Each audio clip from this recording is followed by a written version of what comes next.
Dustin Nielson, who joins us from the Alberta capital from TSN1260. Dusty, thanks for holding on through that. Good morning, my man. Hey, man, so you come back from Vegas, now you're taking off again? Yes, to Mexico. It's cold, Dustin. Not bad.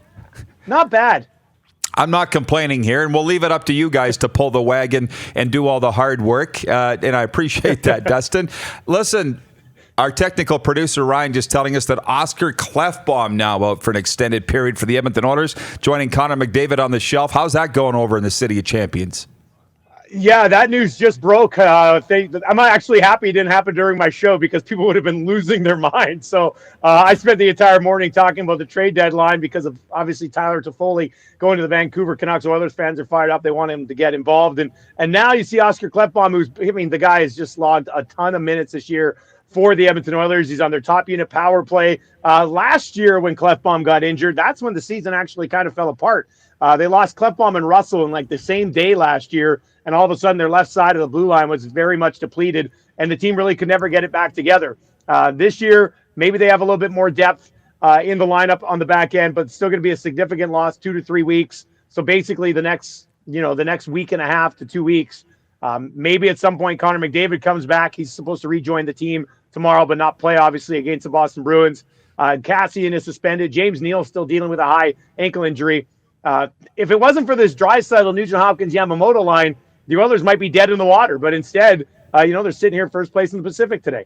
Yes, Dustin. And you know what? It could be a blessing in disguise. Hang on. If they can just make it through to the playoffs and have all those guys back, look out. 70 points, tied with Vegas. Vancouver 1 back.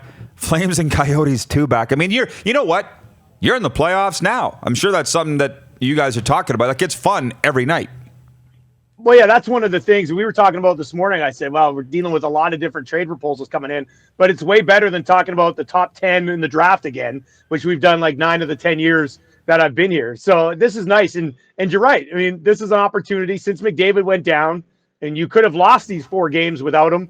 And all of a sudden, people are like, well, they're done. They're not even going to be in the mix anymore. Instead, you won 3 of 4. The only loss was against the Tampa Bay Lightning, who've been beating everybody lately. I think they've won 11 in a row. So there's no shame in that one, especially when you're missing the guys that you're missing. And really a rallying point, back-to-back matinee wins on the road against Florida and Carolina, teams kind of similar to yourself. Now a couple days off before Boston, and they've already beaten Boston this year. So a rallying point for sure. You just got to hope that this Klefbom injury doesn't derail the blue line. I got to switch over to the CFL if you don't mind. And obviously you call games on TSN for the leagues. You're following it closely. Derek Dennis following SJ Green to the XFL. Our question this morning is the XFL a threat to the CFL? The vast majority of our respondents say no. Are they sleeping on the XFL? What do you think? If it's around next year, then yeah, I think it's a legitimate threat. You always have to say that about these startup leagues, but when the Eskimos, they held an availability here with Scott Milanovich and his coaching staff when they put them all together.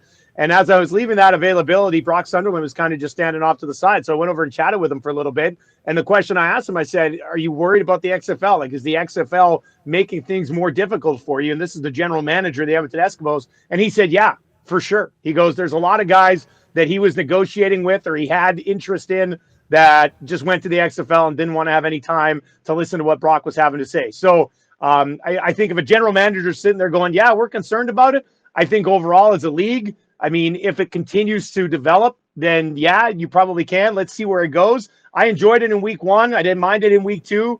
It's got the financial backing here. And when you've got some players who've been around the Canadian Football League for a long time going to that league and then saying on top of it that there's going to be more coming, I think that would probably concern you a little bit. On the other side of it, one of the things that Brock did say is that some of these guys coming out of the XFL will be open to signing in the Canadian Football League as well because the seasons kind of line up. So there might be, there might be a weird way where this could slightly be beneficial, but to say that you're not worried about it at all, I think is probably pushing it aside a little bit more than you should.